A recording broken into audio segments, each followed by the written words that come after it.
વડોદરાના શાંતિલાલ ગજ્જર માટે કેમેરા માત્ર ફોટો પાડવાનું સાધન નથી, પરંતુ ફોટોગ્રાફીના ઇતિહાસની એક જીવંત કડી છે.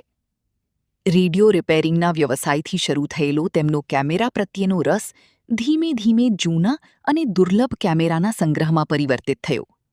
વર્ષો સુધી લગ્ન પ્રસંગો અને વિવિધ કાર્યક્રમોની ફોટોગ્રાફી કર્યા બાદ તેમણે વિન્ટેજ કેમેરાના રિપેરિંગ અને સંગ્રહની પોતાનું સમર્પણ બનાવ્યું. તેમની પાસે 1930ના દાયકાના કેમેરાથી લઈને 2005 સુધીના 400થી વધુ કેમેરા છે. ખાસ વાત એ છે કે તેમના સંગ્રહમાં રહેલા મોટાભાગના કેમેરા આજે પણ વર્કિંગ કન્ડિશનમાં હોવાનું તેઓ જણાવે છે.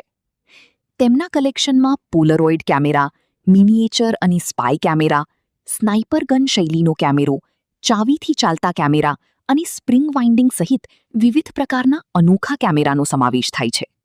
વડોદરાના ખાસ 5 કેમેરા પણ તેમના સંગ્રહનો ભાગ છે.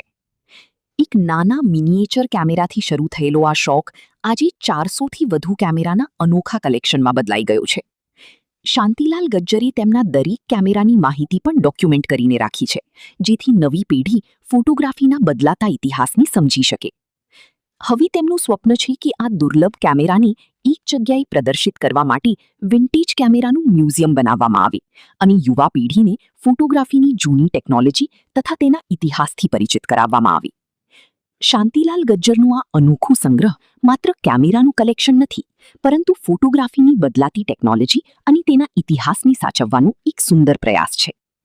શાંતિલાલ એસ ગજ્જર મારું નામ. હું વેડિંગ ફોટોગ્રાફી કરતો હતો. ત્યાર પછી એકવાર મને એક ભાઈની બંગાળની દુકાનમાંથી નાનો કેમેરો મળ્યો.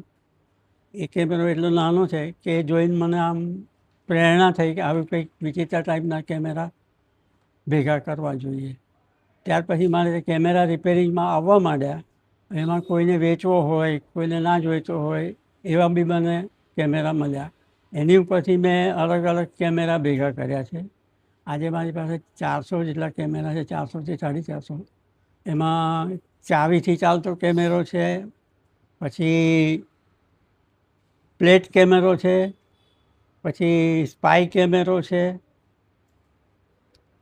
વિથ રેડિયો કેમેરો છે અને એવા બધા અલગ અલગ છે. તમારી પાસે બરોડાનો બી કેમેરા છે? બરોડામાં ન્યૂ ઇન્ડિયા કંપનીવાળાએ કેમેરા બનાવવાના ચાલુ કરેલા. નોર્મલ કેમેરા સારા બનાવતા હતા, આંખવાની કોલોબ્રેશનમાં.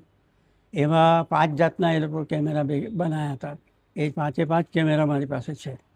તમારી રીતે કેમેરા કલેક્શન છે, એનું આગળ શું કરશો? આગળ શું વિચારશો? આગળ મારે આનું એક્ઝિબિશન તો મેં 5 એક્ઝિબિશન કર્યા અત્યાર સુધી. 4 બરોડામાં, 2 અમદાવાદ અને 1 બોમ્બે. આનું મ્યુઝિયમ બનાવવાનું મારું પ્લાનિંગ છે, પણ એ મારી કેપેસિટી નથી. અથવા કોઈ મારી પાસે એવું રકમ આપીને ખરીદી લે અને એ મ્યુઝિયમ બનાવે તો એને આપવામાં મને રસ ખરો. આજની જે યંગસ્ટર છે એમના માટે, આજના જે લોકો છે એ લોકોને આ કેમેરા વિશે નોલેજ મળે એટલા માટે. આમાં મારી પાસે કોઈ કમાવા માટેનું એ છે નહીં. મારા ખર્ચે એક્ઝિબિશન છે, આમાં મારો બી ખર્ચો થાય. પણ કેમેરા બધા જે આવે એને પ્રેમથી બધા કેમેરા બતાડું છું કે આમાં આ રીતે ચાલે, આ રીતે ફિલ્મ લોડ થાય,